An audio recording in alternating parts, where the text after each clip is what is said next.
But I always knew that my greater calling was to raise my babies. Mm-hmm. And there came a point where I was like, I will never work out of the house if I don't have to. Okay. And we did everything in our power to make that happen. And it was like bare minimum stuff. Like we lived on bare minimum. I don't even know how we made it. There's a big chunk that was kind of a blur of our lives where I'm like, how did we make that happen? You know, we bought a house. Like, how did that even happen?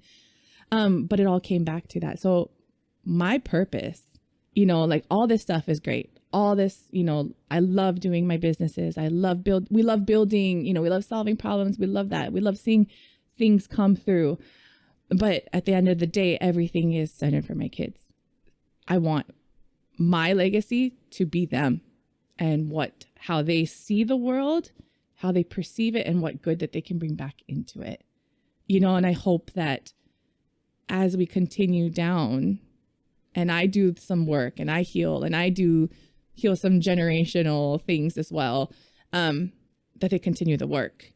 And that becomes more evident in the way that they treat others and the impact that they leave here on earth. And that's really, it's not about how much money I'm going to make so that I can go start, you know, some service project thing. No, it's, can I raise good human beings who will go out and perpetuate that and add to this and add to the community, you know, and make it better. And I know that sounds so cliche and so big, but that's how things start. Right? They start in the home, the beliefs, what we're capable of, what our worth is. That translates into how we treat others, how we take on jobs, you know, how we solve problems, how we interact. And it just kind of just snowballs. And so I will be one happy mama, you know, knowing that my children know that everything I've done was for them, with them in mind. But also so that they can have all the amazing things that this world really does have to offer and see it for what it is. You know, see the beauty, see the good. It's so easy to get caught up in some of the really shitty stuff that's going on around here, especially right now. But, you know, what can you come out of it? Can you make a business in the middle of the pandemic? Can you thrive? And that's what I want. I want that for my children. To be able to just go out there and face the world no matter what gets thrown at them. Yeah. I think the quicker we realize or we teach our children that that's life, right? Life sucks. Yeah. Life is going to be hard. Yeah. The better equipped they will be. The quicker they will adapt. I think that's a huge thing that as parents, we sometimes shelter our children from. Yes.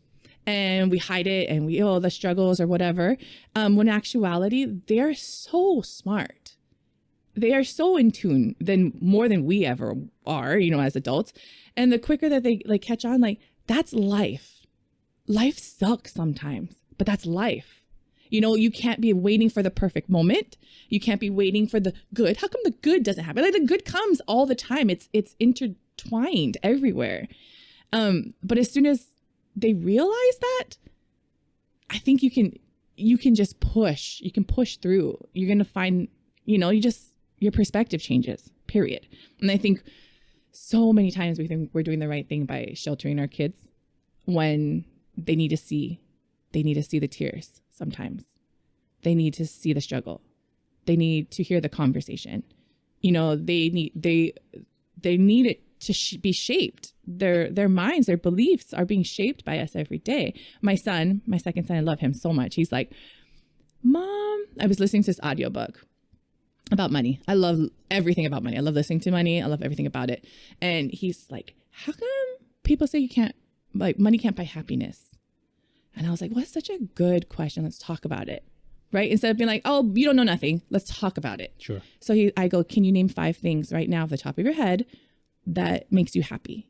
So he named, you know, Disneyland, Aulani, eating Japanese food, my new Nikes, whatever it is. Mm-hmm. And I said, how many of those things was money present?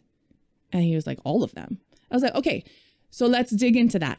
money doesn't buy you happiness, but it aids in the things that make you happy. Sure. So stop putting things on, right? Like that goes back to that belief system. We don't put things on. Everything is a tool and we can use it in our life. And so it's always having these conversations in our household, listening to things and not making them feel ashamed for wanting to have a conversation about something. Right. Because they don't know. They don't know. They're asking. And what's the safest place to them? Their home. Mm-hmm. Right. So yeah, let me put my mom hat aside and talk to you. And so I